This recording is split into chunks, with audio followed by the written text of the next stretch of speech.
फरवरी के role overs हो चुके हैं। आओ देख लेते हैं कि रोल ओवर्स कैसे रहे और फाइनेंशियल ईयर का लास्ट मंथ कैसा रहेगा, वो डिकोड करते हैं। फरवरी में निफ्टी ने 705 पॉइंट खोए, जबकि जैन में 501 पॉइंट खोए थे। ये लगातार 5वां महीना है जबकि नेगेटिव रिटर्न्स आए हैं निफ्टी में मंथ ऑन मंथ। निफ्टी में रोल ओवर्स 83.57% हुए हैं, जबकि फरवरी में रोल ओवर्स 80.77% हुए थे। 3 मंथ एवरेज है 79.26%, जबकि 6 मंथ एवरेज है 77.82%। ये roll overs higher than the 3 month and 6 month average है, also higher than the previous month. Open interest terms में मार्च में 1.67 करोड़ शेयर्स रोल ओवर हुए हैं निफ्टी में, जबकि फरवरी में 1.73 करोड़ शेयर्स रोल ओवर हुए थे। जनवरी में 1.11 करोड़ शेयर्स रोल ओवर हुए थे। ऑन एन एवरेज अराउंड 1.2-1.3 और करोड़ शेयर्स रोल ओवर होते हैं, तो this is higher than average. Last 2 months का जो रोल ओवर है वो हायर देन एवरेज है।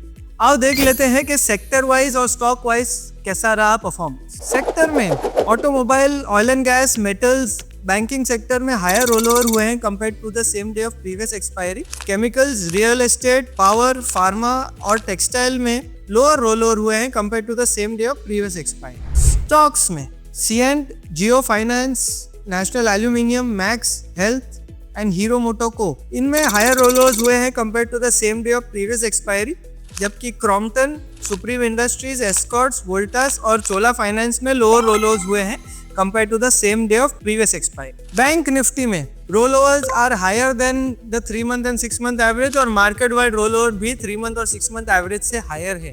So all in all देखें तो 3 month और 6 month का जो average है उससे तीनों ही indices में higher rollovers हुए हैं, in terms of percentage also, in terms of number of shares also। और 5 महीने में हमने देखा कि negative returns आए हैं, तो इसी कारण से अभी ऐसा लगता है कि there is a possibility कि एक छोटा सा bounce जरूर आ सकता है आफ्टर दिस 5 months फॉल। ये जो बाउंस आएगा, ये बाउंस में अब क्या, ये बाउंस में देखिए कोई एक ऐसा सेक्टर नहीं है जिसमें ऐसा लग रहा है कि ब्रॉड बेस्ड बाउंस आएगा।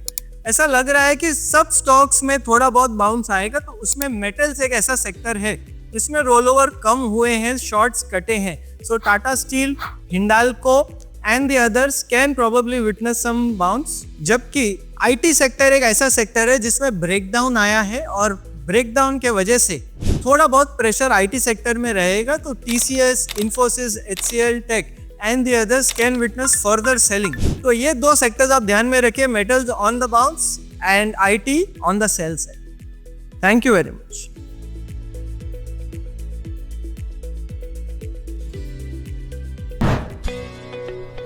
Subscribe to our YouTube channel and click on the bell icon to never miss an update from Nirmal Bang.